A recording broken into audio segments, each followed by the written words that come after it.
तर महत्त्वाची बातमी, अधिवेशनासाठी मुंबईकडे येणाऱ्या आमदारांनाही पावसाचा फटका बसलाय। विदर्भ मराठवाड्यातील 10 ते 12 आमदार हे एक्सप्रेस मध्ये अडकलेले आहेत। मदत आणि पुनर्वसन मंत्री अनिल पाटील हे देखील एक्सप्रेस मध्ये अडकलेले आहेत।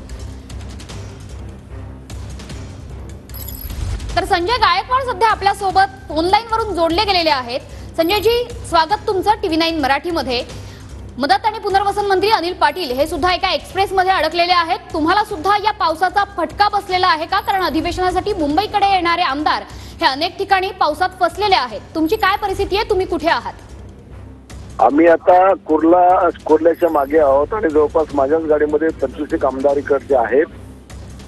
अनिल पाटील आहेत, मिटकरी आहेत, धीरज लिंगाळे, बरेचसे आमदार इथं आम्ही सगळे अडकलेले आहोत। पुढे आम्हाला जाम सांगितलं जातंय की हावडा मेल पुढे अडकलेले, मागे आमची अमरावती एक्सप्रेस आहे आणि बरेचसे प्रवासी आता पायी निघालेत, काही आमदार इथनं पायी निघालेत। पण पुढे असं कळतं की तिकडे सुद्धा रस्त्यावर पाणी असल्यामुळे सायंकाळून तिकडनं गाड्या जात नाहीये। म्हणून नेमकं काय करावं, आम्ही सगळे विवंचनेमध्ये आहोत, सगळे अडकलेले आहोत आणि अतिशय महत्वाचं अधिवेशन आहे। खूप प्रश्न आहेत, काही मिटिंग्स आहेत, लक्षवेधी आहेत, पोहोचायचं आहे, पण आता केव्हा पोहोचू हे सांगता येत नाही। बर, सध्या आपण बघतोय की मदत आणि पुनर्वसन मंत्र्यांनाच कदाचित मदतीची आवश्यकता आहे, कारण अनेक आमदार हे पावसाचा फटका बसल्याने एक्सप्रेस मध्ये अडकून बसलेले आहेत। तुम्ही सांगितलं की अनेक ठिकाणी अनेक आमदार हे तुमच्या सोबतच आहेत। तुम्हाला माहिती मिळाली का की प्रशासनाकडून साधारणतः किती वेळेमध्ये ही सगळी परिस्थिती पूर्ववत होईल? साधारणतः हवामान विभागाचा जो अंदाज व्यक्त केला जातोय, आणखी काही तासात कदाचित मुसळधार पाऊस बरसेल, त्याच्यामुळे लवकरात लवकर तुमच्या सोबतच इतर प्रवाशांना सुद्धा या परिस्थितीतून मुक्त करणं अत्यंत गरजेचं आहे। प्रशासनाकडून काही अधिकची अपडेट मिळाली का?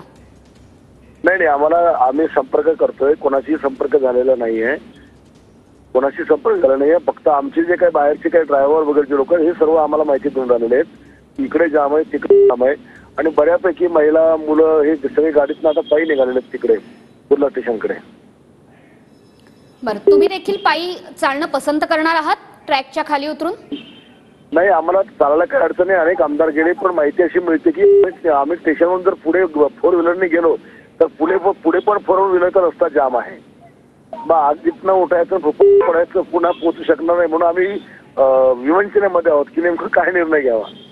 बरं संजय जी, अनेकदा मुंबईकरांच्या तक्रारी असतात की लोकप्रतिनिधींना आमचे प्रश्न समजत नाही। आज आमदारांना या परिस्थितीचा फटका बसतोय, काय वाटतंय? फटका म्हणजे आता निसर्गाचा फटका आहे आणि निसर्गाला कंट्रोल करणं हे काही सहजासहजी कोणालाही शक्य नसते आणि दरवेळेला अतिवृष्टी झाली तर हा प्रॉब्लेम आपल्याला येतच असतो, त्याचा फटका आता आम्हालाही बसला। धन्यवाद संजय जी, तुम्ही साधलेल्या या संवादाबद्दल। अपेक्षा करूयात की लवकरात लवकर पूर्ववत होईल।